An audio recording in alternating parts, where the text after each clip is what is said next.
하나님 말씀 봉독하도록 하겠습니다. 하나님 말씀 빌립보서 3장 10절에서 16절 말씀까지 우리 한 절씩 교독하시도록 하겠습니다.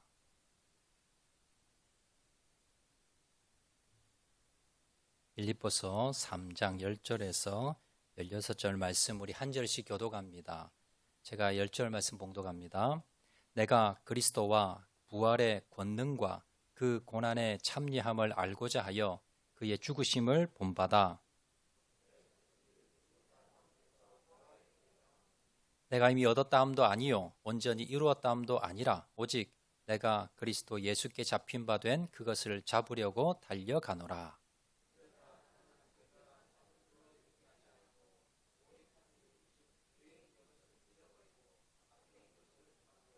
표대를 향하여 그리스도 예수 안에서 하나님이 위에서 부르신 부름의 상을 위하여 달려가노라.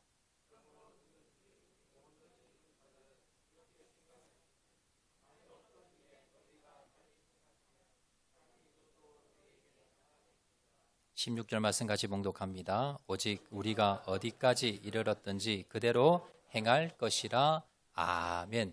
우리 옆에 보면 인사하실 때 잘 오셨습니다. 우리 은혜 많이 받읍시다. 우리 한번 인사하시기 바랍니다. 감사합니다. 우리가 주위에 보면요, 열심히 살아가는 사람들의 특징이 있습니다. 뭐냐면 목표가 정확한 사람입니다. 내 인생의 목적이 정확한 사람은 인생을 낭비하지 않고요, 정말 열심히 살아갑니다. 자, 대한민국 학생 중에서 제일 열심히 공부하는 학생들이 몇 학년일까요? 고3 수험생입니다. 고3 수험생들은 대학이라는 목적이 있기 때문에 정말 열심히 밤잠 자지 않고 공부합니다. 자, 그런데 아이러니하게도 대한민국 학생 중에 제일 공부 안 하는 학생이요, 대학교 1학년입니다. 왜냐하면 목표가 없어졌기 때문에. 물론 나중에 이제 뭐 취업이나 이런 목표를 세워서 열심히 또 공부하지만요, 제일 한가하게 놀고 제일 여유롭게 다니는 친구들이 대학교 1학년 학생들이에요. 몇 달 전까지만 해도 정말 밤잠 자지 않고 그렇게 노력했던 친구들이, 공부했던 친구들이 당장 내 눈앞에 목표가 사라지자 이제 방황하고 또 여러 가지 열심히 줄어든 겁니다. 우리 인생도 마찬가지입니다. 우리가 인생을 한 번밖에 없는 인생, 허비하지 않고 우리가 후회하지 않는 그런 인생을 살기 위해서는요, 분명한 인생의 목표를 가져야 됩니다. 자, 그런데 목표를 가지는 것보다 중요한 것은 뭐냐면 올바른 목표를 가지는 겁니다. 내가 올바른 목표를 가지지 않고 엉뚱한 목표를 가지면 내가 인생을 다 살고 난 뒤에 돌아보면서요, 후회하게 됩니다. 제가 젊을 때 그런 인생을 살았습니다. 제가 몇 번 말씀드린 적이 있는데요, 저는 어릴 때 유일한 꿈이 화가였습니다. 초등학교 들어가기 전에도 너 커서 뭐 될래 하면요, 다른 친구들은 전부 장군 아니면 대통령이었습니다. 또 그 당시는 또 대통령 되려면 장군 돼야 됩니다. 그런데 저는요, 그때 유일하게 너 뭐 될래 하면 저는 화가요. 그러면 어른들이 너 밥 못 먹고 산다, 뭐 그랬었어요. 저는 뭐 흔들리지 않았고요. 그래서 이제 고등학교 졸업하고 미술대학에 진학을 했습니다. 그때까지만 좋았어요.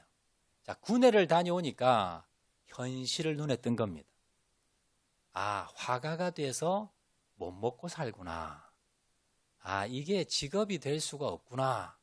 어른들의 말이 그 말이었구나. 이제 제가 군에 다녀와서 현실을 깨달은 겁니다. 자, 그리고는 제가 그때 한 23살 됐겠네요. 그래서 제가 그때 제 인생에 3가지 목표를 세웠습니다.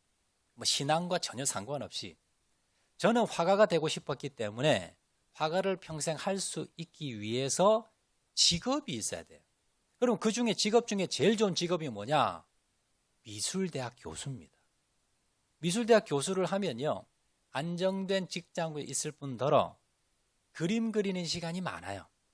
다른 직장을 구하면 작업을 할 수 있는 시간이 없습니다. 그래서 그림을 그릴 수가 없는데 직업 중에 가장 좋은 직업이 미술대학 교수님. 연구를 해야 되는데 그 연구가 뭐냐? 자기 그림 그리는 거예요. 그래서 제가 대학을 다녀보니까 아, 대학 교수가 화가가 되기에 최적의 직업이구나. 그래서 내가 10년 안에 대학교 전임 교수가 되는 것, 이걸 이제 첫 번째 꿈을 꿨습니다. 자, 그리고 하나 더 꿈이 생겼는데 뭐냐면 대학교 때 이제 해외여행을 몇 번 다녀봤어요. 그러니까 해외여행 다니는 게 너무 재밌는 거예요. 그래서 내가 평생토록 전 세계의 모든 도시를 내가 평생토록 다 다녀보겠다. 이런 꿈을 꿨습니다. 자, 그러려면 시간이 있어야 되잖아요. 대학 교수가 되면요, 1년에 5개월 방학이 있습니다. 그래서 그 기간 동안 전 세계를 다니면서 여행을 하는 겁니다. 자, 그 다음에 뭐가 있어야 돼요? 돈이 있어야 돼요. 근데 대학 교수 월급으로 이게 충당이 안 됩니다. 그래서 그때 제가 우리 대학교 다닐 때 친구들과 광안리에 해변가에 작업실이 있어요. 지하 작업실이. 그러면서 이제 매일마다 바닷가도 가고요. 또 친구들과 술도 한잔하고 또 뭐 차도 마시고 그러면서 가서 이제 봤더니 광안리에 4층짜리 빌딩을 하나 가지고 있으면 이 월세 나오는 게 이게 한 달에 뭐 한 1,000단위로 들어오는 거예요. 그래서 제가 그때 목표를 세웠지. 광안리에 4층짜리 빌딩을 하나 사야 되겠다. 그래서 지하 1층부터 3층까지는요, 임대를 주는 거예요. 그래서 임대료를 제가 받고, 그거 가지고요, 제가 뭐 좋은 차도 사고, 좋은 집도 사고, 또 해외여행도 다니고, 그리고 4층에는 제 작업실을 만들어서 바다가 보이는 통창을 만들어서요, 커피도 마시면서, 바다 보면서, 그림도 그리고, 뭐 상상만 해도 너무너무 행복한 겁니다. 그래서 내가 10년 안에 이 목표를 이루어서 내가 미술대학교 교수, 전임 교수가 되고 또 내가 광안리에 돈을 많이 벌어서 빌딩을 한 채 사고 그래서 그 돈과 그 직업을 가지고 나는 평생 그림을 그리면서 그러면서 방학마다 해외여행을 전 세계 모든 도시를 다니면서 그러면서 내 삶을 누리면서 살아야 되겠다. 이게 제가 군에 다녀와서 복학해서 세운 3가지 인생의 목표였습니다. 자, 이걸 이루기 위해서 우리 대학교 미술 교수 중에 제일 유능한 교수님을 계속 쫓아다녔습니다. 그래서 이제 수제자가 됐습니다. 그래서 교수님 밑에서 이제 조교를 하면서 교수님 도우면서 이제 배우게 되었고요. 또 우리 선배 중에 돈을 제일 잘 버는 선배가 있었어요. 그 당시 한 달에 1억을 벌었습니다. 96년, 7년에. 그래서 그 선배 밑에 들어갔어요. 열심히 그때 대학원 다니면서 밤잠 다 자지 않으면서 그러면서 선배 도우면서 그러면서 이제 제가 돈 버는 법을 배웠습니다. 자, 근데 이게 몇 년 가지 않았습니다. 몇 년 가지 않아서 제가 졸업을 3개월 앞두고 그 선배가 97년도에 200억의 부도를 냅니다. 그러면서 교도소 들어갔어요. 해강고등학교 교사입니다. 그런데 교도소 들어가면서 제가 그 사기에 연루되어 가지고요. 우리 교수님에게 쫓겨나고 그러면서 결국 제 꿈이 다 날아가 버렸습니다. 그리고 이제 제가 직장을 구하기 위해서 이제 뭐 다녔는데 직장이 구해지지가 않아요. 그래서 제가 한 달 작정하고 가나안 수양관의 기도원에 제가 갔습니다. 거기서 한 달 만에 제가 하루 9시간 기도를 했거든요. 그러면서 그때 한 달 만에 제가 인격적으로 예수님을 처음 만난 거예요. 제가 모태신앙으로 계속 교회는 다녔고요. 제가 20대 초반에 죽을 병에 걸려서 제 안수받고 병도 나았고 체험도 있었고 그런데 그 예수님을 인격적으로 만난 게 그때가 처음입니다. 그리고 제가 깨달은 게 뭐냐면 예수님을 만났더니 예수님이 나를 향한 계획이 있다는 걸 그때 깨달았어요. 그전에도 제가 성경 말씀을 통해서 설교를 통해서 하나님이 나에 대한 계획이 있으십니다. 들었지만요. 제가 받아들이지 않았어요. 내 계획이 있었기 때문에. 내 목표가 있었기 때문에. 그런데 주님을 인격적으로 만나고 난 뒤에 그리고는요. 주님께서 저에게 새로운 사명, 새로운 인생의 목표를 주셨습니다. 이게 뭐냐면 죽어가는 영혼들을 위해서 복음을 전하고 그리고 믿는 성도들을 말씀으로 가르쳐 양육에 세워나가는 목회자의 사명입니다. 그리고는 제가 이전에 모든 저의 계획과 꿈을 다 버리고 그리고는 제가 30살에 신학교에 입학을 했고요. 지금 목회자가 된 겁니다. 예수님을 만나면요. 예수님을 정말 인격적으로 제대로 만나면 변화되는 게 많이 있는데 그 중에 뭐냐면 내 인생의 목표가 바뀌는 겁니다. 이전에는 내 욕심 그리고 내 명예, 나의 욕심을 위해서 인생의 목표를 세웠다면 예수님을 만나면요, 예수님이 세우신 목표와 목적을 깨닫게 됩니다. 그리고 예수님을 정말 제대로 만나고 영접을 하면요, 예수님이 주신 그 사명으로 내가 바뀌게 됩니다. 그러면서 내 인생이 완전히 바뀌게 됩니다. 자, 그렇게 바뀌었던 사람이 바로 오늘 본문에 등장하는 사도 바울입니다. 사도 바울은 예수님을 만나기 전에 자신의 분명한 인생 목표가 있었습니다. 그리고 그 목표를 향해서 열심히 살았던 사람입니다. 그래서 어느 정도 목표도 이루었고요, 많은 사람들이 부러워하는 사람이 됐었습니다. 그런데 예수님을 만나고요, 그의 인생의 목표가 달라집니다. 자, 오늘 보면 12절의 말씀해 보시면 자, 이렇게 말씀합니다. 다 같이 한번 읽어볼까요? 시작. 내가 이미 얻었다 함도 아니요 온전히 이루었다 함도 아니라 오직 내가 그리스도 예수께 잡힌 바 된 그것을 잡으려고 달려가노라. 자, 저기 줄친데 보면요, 그리스도 예수께 잡힌 바 된 그것이 뭘까요? 예수님이 나에게 새롭게 주신 인생 목표입니다. 사명이라 그러죠. 예수님을 만나고 난 뒤에 사도 바울이 예수님이 주신 사명, 인생의 목적, 그걸 받은 겁니다. 그리고는 그 예수께 잡힌 바 된 그것, 그 인생의 목표를 향해서 달려갔다는 겁니다. 자, 그럼 사도 바울이 예수님 만나기 이전의 인생의 목적이 뭐였고요, 예수님 만나고 난 뒤의 목적이 뭐였는가? 자, 먼저 사도 바울이 예수님 만나기 이전에 자신의 인생 목표가 어디 나오느냐 하면요, 우리 지난주에 살펴보았지요. 자, 5절 6절에 나옵니다. 3장 5절 6절 보시면 나는 8일 만에 할례 받고 이스라엘 족속이요 베냐민 지파요 히브리인 중에 히브리인이요 율법으로는 바리새인이요 열심으로는 교회를 박해하고 율법의 의로는 흠이 없는 자라. 자, 이게 2000년 전에 당시 유대 사회에 가장 존경받는, 가장 사람들이 부러워하는, 세상 사람들이 전부 되고 싶어하는 게 여기 5절 6절에 다 들어가 있습니다. 오늘날로 말하면요, 가문 좋고 집안 좋고 학벌 좋고 인물 좋고 직장 좋고 스펙이 좋고 세상적으로 최고의 출세 가도를 달리는 모든 사람들이 부러워하는, 이게 사도 바울의 인생 목표였습니다. 그래서 사도 바울은 젊을 때 이걸 이루었어요. 그 당시 72명밖에 되지 않는 사내들인 공의회 회원이었습니다. 가장 젊은, 오늘날로 말하면요, 국회의원입니다. 가장 높은 자리에 올랐고요, 가장 존경하는 그런 자리에 올랐고요, 다른 사람이 다 부러워하는 그런 자리에 올랐습니다. 자, 그만큼 되기 위해서 얼마나 열심히 달렸겠습니까?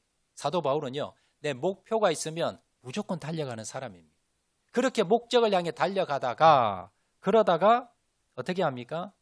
예수님을 만나게 됩니다. 자, 예수님을 만나고 난 뒤에 예전에 내가 가졌던 모든 인생의 목표, 그리고 내가 지금까지 달려왔던, 그리고 앞으로 달려갈 모든 그 목적을요, 어떻게 했다고요? 지난주에 보면 배설물처럼 버렸다는 겁니다. 자, 8절 말씀 보시면 이렇게 말씀합니다. 또한 모든 것을 해로 여김은 모든 것을 잃어버리고 배설물로 여김은. 자, 앞에서 예수님을 만나기 이전에 자기가 그렇게 달려왔던, 그리고 목표를 향했던 그 모든 것들, 그리고 어느 정도 이루었던 그 자리들, 이 모든 것들을 어떻게 합니까? 배설물처럼 버렸답니다. 나에게 해가 된다는 거예요. 모든 사람들이 다 부러워하고 그 자리를 부러워하고 내가 내 인생 평생을 통해서 이루려고 했던 모든 것들, 그리고 이루었던 것들, 이것을 버렸다는 겁니다. 예수님을 만나고 새로운 더 귀한 사명을 받았기 때문에. 자, 그래서 예수님을 만나면요, 예수님이 계획하신 내 인생의 계획, 목적, 사명, 이걸 깨닫게 됩니다. 그러면 예수님을 만나고 난 뒤에 사도 바울이 깨달은 사명, 인생의 목적 무엇이었는가? 성경에 보면요, 3가지가 나옵니다. 자, 첫 번째는요, 사도 바울이 예수님을 만나고 난 뒤에 그 인생의 첫 번째 목적이 뭐냐? 구원받고 부활에 이르는 겁니다. 오늘 보면 11절에 보면 나오지요. 자, 11절 말씀 보시면 어떻게 해서든지 죽은 자 가운데서 부활에 이르려 하노니. 사도 바울이 내 인생의 목적이 뭐냐면 어떻게 해서든지 죽은 자 가운데 부활에 이르려 한다. 자, 부활에 이르려 한다는 것은 뭐냐면 예수님처럼 죽은 지 3일 만에 부활하신 예수님처럼 나도 예수 믿고 부활해서 천국 가고 싶다. 구원받고 천국 가고 싶다는 것이 첫 번째 목적이었습니다. 사도 바울은요, 천국 가고 싶은 그 마음이 예수님 믿기 이전에도 있었습니다. 자, 그러면 어떻게 하면 천국 갈 수 있느냐? 그는요, 율법을 잘 지키면 그러면 천국 가는 줄 알았습니다.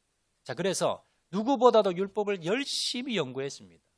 바리새인이 됐고요. 그리고는 율법을 지키기 위해서 노력했습니다.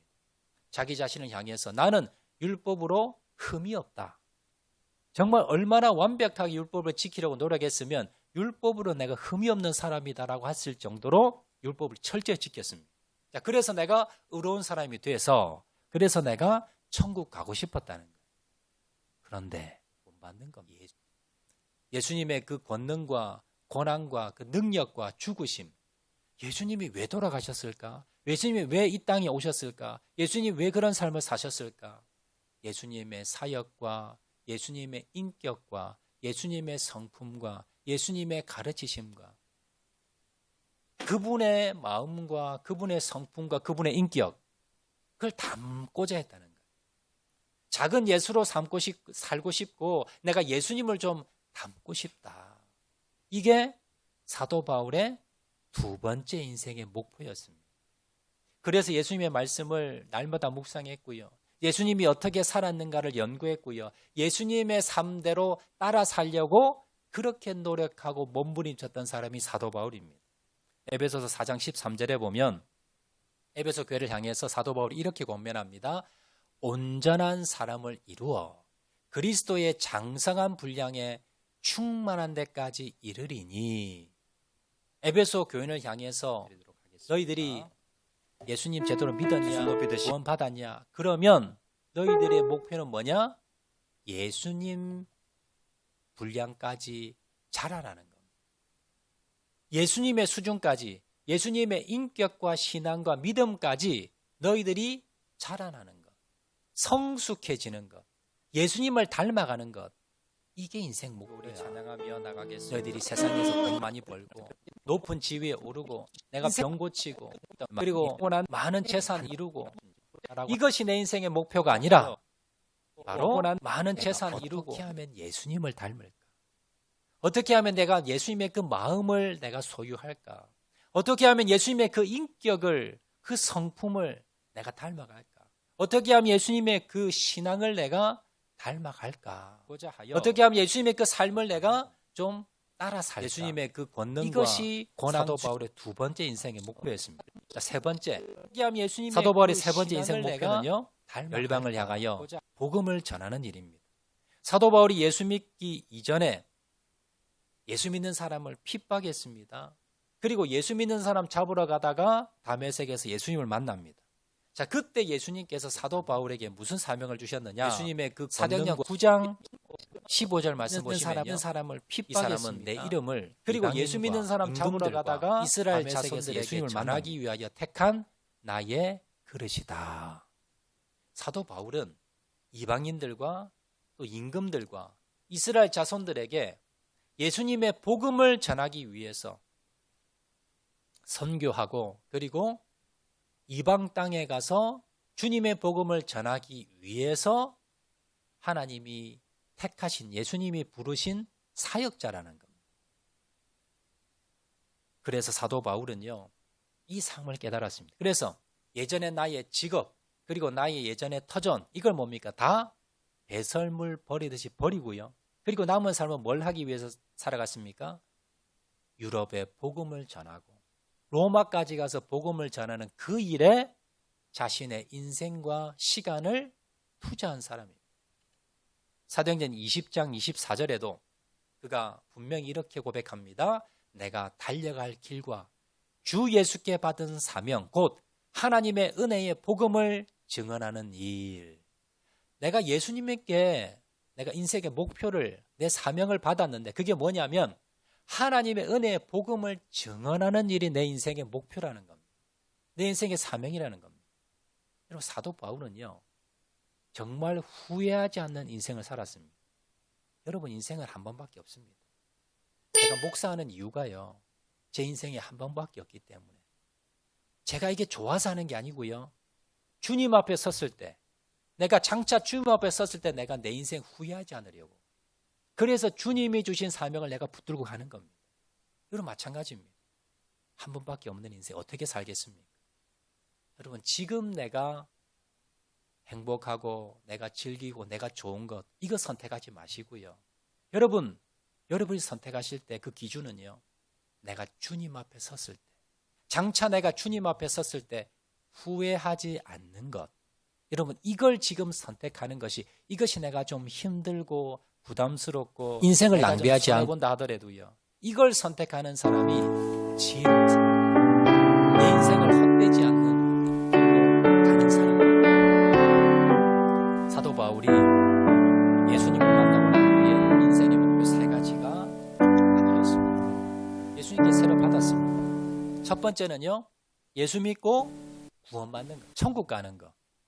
여러분, 이건 사도 바울뿐만이 아니라 저와 여러분도 인생의 첫 번째 10절에서 16절 말씀, 내가 어떠한 일이 있어도 끝까지 예수님 하나님 말씀 봉독하도록 하지 않고 예수님 끝까지 붙들어서 내가 죽을 때에 천국 가는 것. 여러분, 이것이 저와 여러분의 첫 번째 인생의 목표가 되어야 됩니다. 두 번째 목표는 뭐였습니까? 예수님을 닮아서 온전한 성숙에 이르는 것. 이것도 마찬가지 우리의 목표가 되어야 됩니다.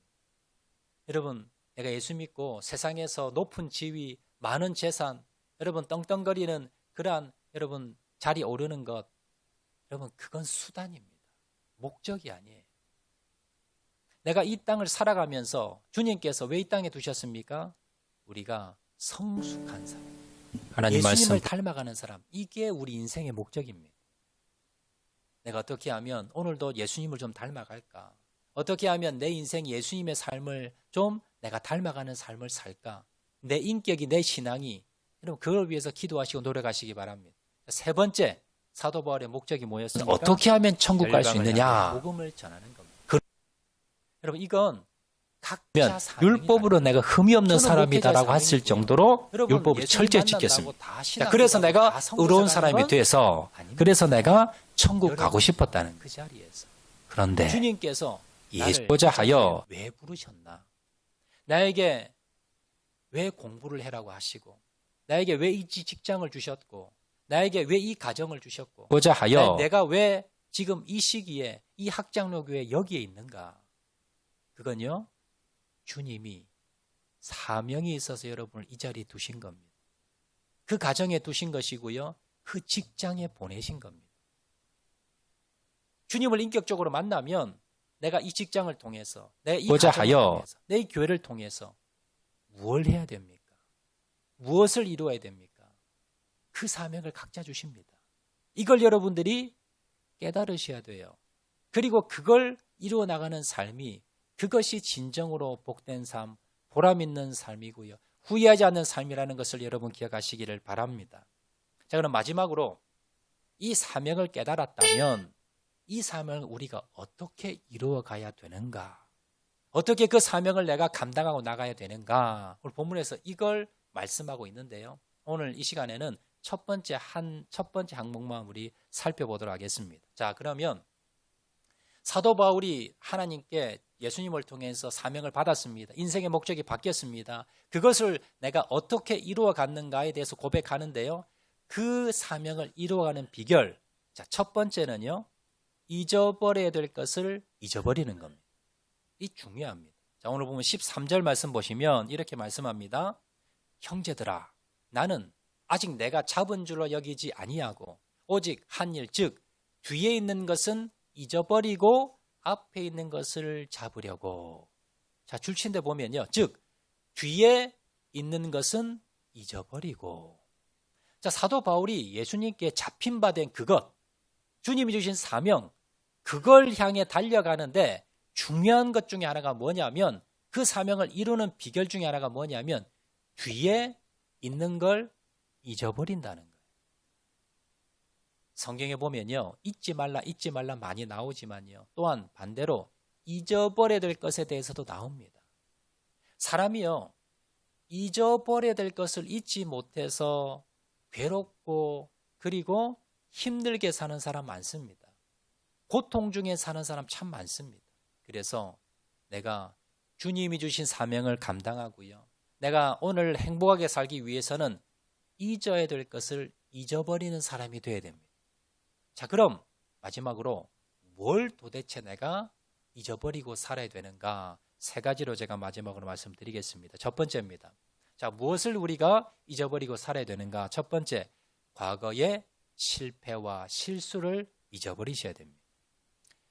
여러분, 사도 바울은요, 예수님 만나기 이전에 어떤 사람이었습니까? 예수님 만나기 이전에 예수 믿는 사람이 있다 그러면 앞장서서 가서 잡아서 신고해서 감옥에 넣고 죽이는, 이거에 앞장섰던 사람이 사도 바울입니다. 자, 그런데 예수님 만나고 난 뒤에, 그가 바뀌고 난 뒤에요, 예수님을 전하고 예수 믿는데 앞장선 사람이 됐습니다. 자, 그러면서 그가 사도가 되었고, 그리고 많은 교회를 개척하면서 많은 교회 지도자가 됩니다. 자, 그러자 사람들이 사도 바울의 과거를 물고 늘어집니다. 자, 저 사람이 어떤 사람인지 아느냐? 예전에 누구도 잡아갔고, 누구도 신고했고, 누구도 핍박해서 저 사도 바울 때문에 얼마나 믿는 사람이 많이 죽은 줄 아냐? 사도 바울이 어떤 사람 너희를 제대로 알아야 돼 라고 하면서 과거의 사도 바울의 그 잘못된 행동에 대해서 물고 늘어집니다. 사도 바울이 그 말을 듣고요, 흔들리지 않습니다. 왜냐하면요, 그 과거는 예수님을 몰랐을 때 저질렀던 죄였고 주님 앞에 철저히 회개했습니다. 그리고는요, 그걸 가지고 물고 늘어졌을 때의 사도 바울은 흔들리지 않고 잊어버립니다. 그래서 지금 하나님이 주신 그 사명을 온전히 붙들고 나갈 수가 있었다라는 겁니다. 우리도 마찬가지입니다. 과거에 내가 실수한 것, 잘못한 것, 실패한 것, 여러분, 이런 것이 있다면 주님 앞에 회개하시기 바랍니다. 그리고 철저히 회개했다면 잊어버리셔야 됩니다. 여러분, 그걸 잊지 못하면 항상 실패, 과거의 나의 실수, 과거의 나의 죄, 과거의 나의 실수, 실패들을 계속 내가 기억한다면 오늘 하나님 주신 사명을요, 일들을 감당하지 못합니다. 이것도 실패할 거야. 이것도 안 될 거야. 내가 어떤 사람이었는데. 그러면서 과거의 발목을 잡혀서 현재 나가지 못하고 현재를 불행하게 사는 사람이 너무나 많다는 겁니다. 주님께서는요, 과거의 죄를, 회개했던 과거의 죄를 기억도 하지 않겠다라고 말씀합니다. 여러분, 과거의 죄책감 때문에 여러분 힘들어한 분이 계시다면요, 주님 앞에 철저히 회개했다면 그 죄책감을 잊어버리시기 바랍니다. 떠나보내시기 바랍니다. 그래야만이 오늘 주님이 주시는 사명을 감당할 수 있다는 것을 여러분 기억하시기를 바랍니다. 자, 두 번째, 우리가 뭘 잊어버려야 되는가? 과거의 고통과 상처를 준 사람을 잊어버려야 됩니다. 많은 사람들이요, 과거에 내가 받았던 상처, 과거에 받았던 아픔, 나를 힘들게 했던 그 사람을 잊어버리지 못해서 오늘날 너무너무 힘들게 사는 사람이 너무나 많습니다. 그 고통 속에서요, 너무나 괴로워하고 고통스러워하고 그리고 여러 가지 정신적인 질병에 빠져서 고통스러워한 사람 너무나 많습니다. 여러분, 과거의 나를 힘들게 했던 사람들 어떻게 해야 돼요? 잊어버리는데 잊어버리는 방법이 뭘까요? 용서입니다. 용서. 그냥 내가 잊겠다고 잊어지지가 않아요. 나에게 상처가 됐는데 그 상처가 여러분 아물지가 않습니다. 이걸 치료하는 방법은요, 용서해 주는 겁니다. 누굴 위해 용서할까요? 그 사람을 위해 용서하는 게 아니에요. 나를 위해 용서하는 겁니다. 내가 용서해야 내가 살 수 있어요. 내가 행복합니다. 그리고 내가 미래를 향해서 주신 사명을 감당할 수 있습니다. 그래서 용서는요, 남을 위해서, 상처 준 사람을 위해서 용서하는 것이 아니라 나를 위해서 하는 것이고요. 그리고 그 상처를, 용서를 통해서만이 그 상처가 치유될 수 있다는 것을 기억을 하시고, 과거에 나를 아프게 했던 사람들, 그리고 과거에 상처와 아픔이 있다면요, 주님 앞에 나가서 주님, 내 아픔이 있어요. 주님 만져주세요. 기도하시고요. 나를 아프게 했던 사람이 있다면 여러분 그냥 용서해 주세요.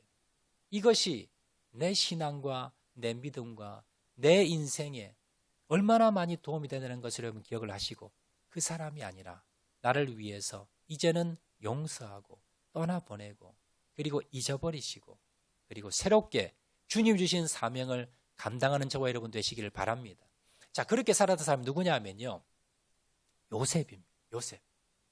요셉은 형들에 의해서 죽을 고비를 한두 번 넘긴 게 아닙니다. 그리고는 노예로 팔려갔습니다. 13년 동안 죽을 고생을 했습니다.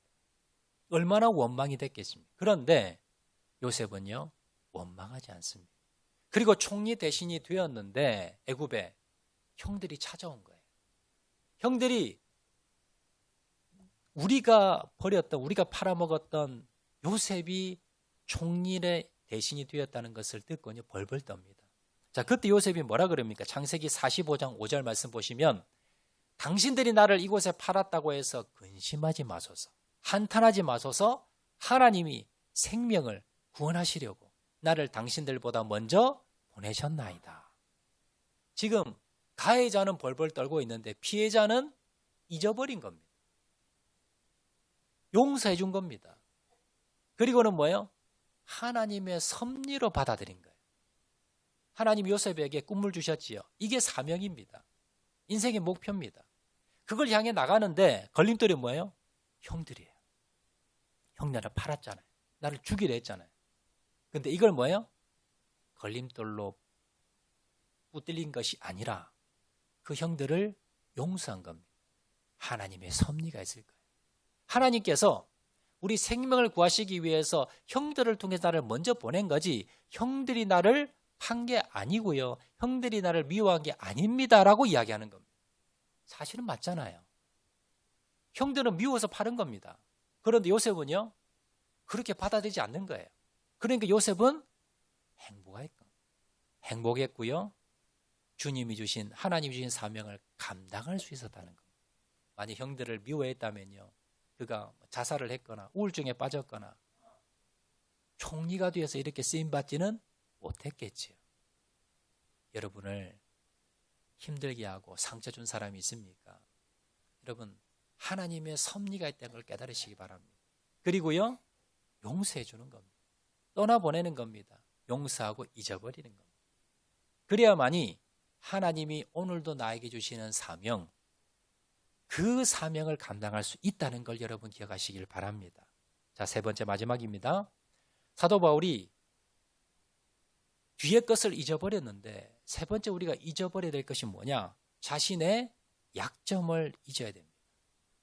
사도 바울은요, 많은 약점이 있는 사람입니다. 첫 번째는요, 기록에 의하면 사도 바울의 키가 작았어요. 얼굴도 아주 못생겼습니다. 그리고 그의 고백대로요, 말을 잘 못했어요. 그리고 고치지 못하는 불치병도 있었습니다. 성격이 아주 독선적이고 독단적인 성격도 있었습니다. 그 약점이 많았어요, 사도 바울이. 자, 그런데 그의 약점을 어떻게 했습니까? 그 약점을 바라보면서 나는 키도 작고 나는 부족하고 그러면서 괴로운 것이 아니라 그 약점을 통해서 어떻게 합니까? 주님의 능력을 힘입은 겁니다. 빌립보서 4장 13절 말씀 보시면요, 내게 능력 주시는 자 안에서 내가 모든 것을 할 수 있느니라. 나의 약점을 숨기거나 아니면 나의 약점을 외면하는 것이 아니라 그 약점을 인정한 겁니다. 그리고 그 약점을 통해서 주님의 능력을 붙잡으면서 그 약점을 잊어버린 겁니다. 그랬더니 오히려 뭡니까? 내가 곧 약할 때 강함이라. 자신의 그 약점 때문에 오히려 주님의 능력을 덧입는 사람이 되었더라라는 겁니다. 여러분, 신앙이란 뭐냐면요, 내 약점을 바라보며 여러분 주눅들면서 여러분 자책하는 것이 아니라 주님의 능력을 바라보는 겁니다. 여러분 다른 사람과 비교하면 어때요? 나는 키도 작고 나는 얼굴도 못나고 나는 배운 것도 없고 나는 가진 것도 없고 나는 잘하는 것도 없고 나는 재주도 없고 그러면서 의기소침하면서 그러면서 나는 아무것도 못해요. 나는 아무것도 못해요 라고 하면서 여러분 자책하고 있는 분들 계십니까? 여러분 그 약점을 통해서 주님을 바라보시기 바랍니다. 주님의 능력을 힘입으시고 그 약점을 잊어버리시기 바랍니다. 그 약점을 뛰어넘어서 주님께 주시는 그 능력을 바라보시기 바랍니다. 그러면 여러분 얼마든지 주님께서 놀랍도록 여러분을 쓰실 수 있다는 것을 여러분 기억하시기 바랍니다. 저는요 대인공포증이 있어서 사람 앞에서 말을 못했어요. 그런 사람이었습니다. 이걸 가지고 얼마나 기도한지 몰라요. 주님 내가 사람 앞에서 말 좀 잘하게 해주세요. 그래서 하나님께서 여러분 은사를 주신 겁니다. 제가 원래 말을 잘하는 사람이 전혀 아니었어요. 마찬가지입니다. 내 약점이 있습니까? 그 약점을 붙들고 주님을 의지하시기 바랍니다. 주님 바라보시면 주님께서 그 약점을 통해서 주님의 능력을 부어주는 통로가 된다는 것을 여러분 기억하시고 잊어버리는 저와 여러분 되시길 주의 이름으로 축원을 드립니다. 말씀에 돌아가겠습니다. 우리가 주님이 주신 사명을 감당하기 위해서 여러분 어떻게 해야 될까요? 잊어버릴 것을 잊어버리셔야 됩니다. 무엇을 내가 잊어버려야 됩니까? 첫 번째, 과거의 실수와 실패를 잊어버리셔야 됩니다. 그리고 내가 철저히 회개한 그 죄를 잊어버리셔야 됩니다. 죄책감을 떨쳐버려야 됩니다. 두 번째, 과거의 고통과 상처 준 사람을 잊어버리셔야 됩니다. 용서해 주고요. 더 이상은 뭡니까? 그 사람이 나를 통해서 나에게 들어와서 나를 더 힘들게 하지 않도록 내가 주님이 주신 사명을 감당하는 데 방해거리가 되지 않도록 그 사람을 잊어버리시는 겁니다. 그리고 마지막에는요. 내 약점을 잊어버리는 겁니다. 먼저 약점이 있다면 그걸 인정하고 그 약점을 통해서 주님의 능력을 덧입는 통로로 쓰시고요. 그리고 주님의 능력이 임하면 그 약점을 잊어버리셔야 돼요. 그래야만이 우리가 주님이 주신 사명을 감당할 수 있다는 이것을 기억을 하시고 사도 바울이 뒤의 것은 잊어버렸기 때문에 그가 이 세 가지를 그가 잊어버렸기 때문에 사명을 감당할 수 있었다는 것을 기억을 하시고 우리가 주님이 주신 사명 먼저 주님을 인격적으로 만나서 주님이 나에게 주신 구체적인 사명은 무엇인가 여러분 깨달으시고요. 그 사명을 감당하기 위해서 주님 뒤의 것을 잊어버리는 저와 여러분 되시기를 주의 이름으로 축원을 드립니다. 우리 말씀 생각하면서 한번 찬양하도록 하겠는데요. 주는